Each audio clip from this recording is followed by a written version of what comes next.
হরে কৃষ্ণ। আপনি কি জানেন নভেম্বর মাসে রাজশাহী খেতড়িধামে কি হতে যাচ্ছে? অবশ্যই জানেন না। আর না জানলে এই ভিডিওটি কন্টিনিউ করুন, তাহলে আপনি জানতে পারবেন রাজশাহী খেতড়িধামে কি হতে যাচ্ছে।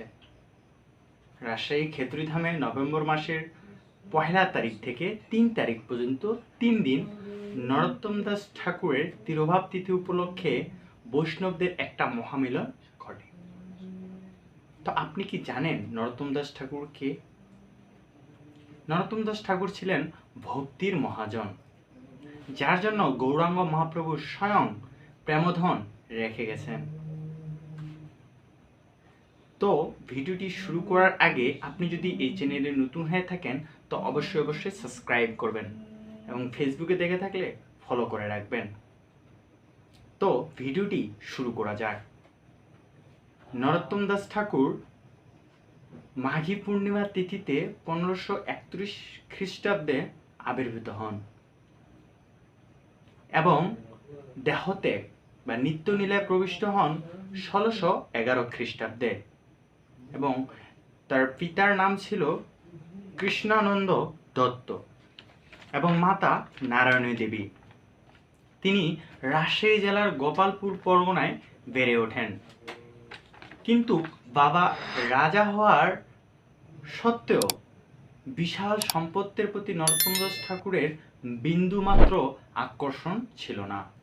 মাত্র 16 বছর বয়সে তিনি বৃন্দাবনে চলে যান, কিন্তু বাবা কৃষ্ণানন্দ চেয়েছিল তার ছেলে যেন সংসারী হয়ে জীবনযাপন করে, কিন্তু সংসারের প্রতি নরোত্তম দাস ঠাকুরের বিন্দুমাত্র টান ছিল না।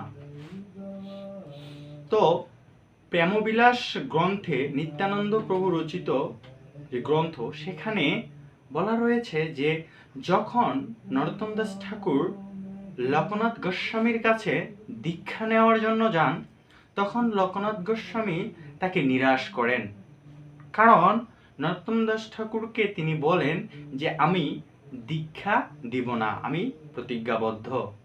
কিন্তু নরোত্তম দাস ঠাকুর হাল ছাড়েননি, যেভাবেই হোক যে করেই হোক আমাকে দীক্ষা নিতেই হবে। তো লোকনাথ গোস্বামী প্রাতকালে সকালে মল ত্যাগ করতেন, কিন্তু সেই মল পরের দিনে তিনি আর দেখতে পেতেন না। তখন লোকনাথ গোস্বামীর মনে একটা প্রশ্নের উদয় হয় যে আসলে এই কাজটি কে করতেছে।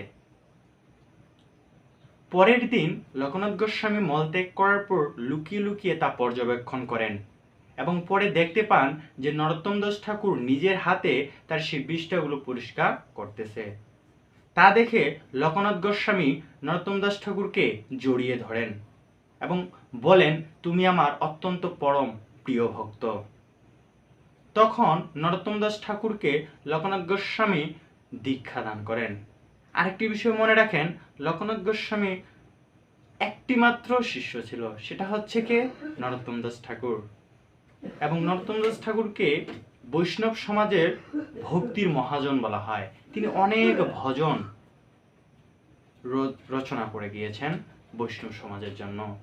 তো অবশ্যই আপনারা চেষ্টা করবেন এই যে তিরোভাব তিথি উপলক্ষে খেতড়িধাম রাজশাহীতে গিয়ে পদ্মা তথা গঙ্গার অভিন্ন সেখানে স্নান করে এই যে দুর্লভ মনুষ্য জন্ম আছে সেটা সার্থক করার। তো অবশ্যই আপনারা চেষ্টা করবেন সেখানে যাওয়ার। সুস্থ থাকবেন, ভালো থাকবেন। হরে কৃষ্ণ।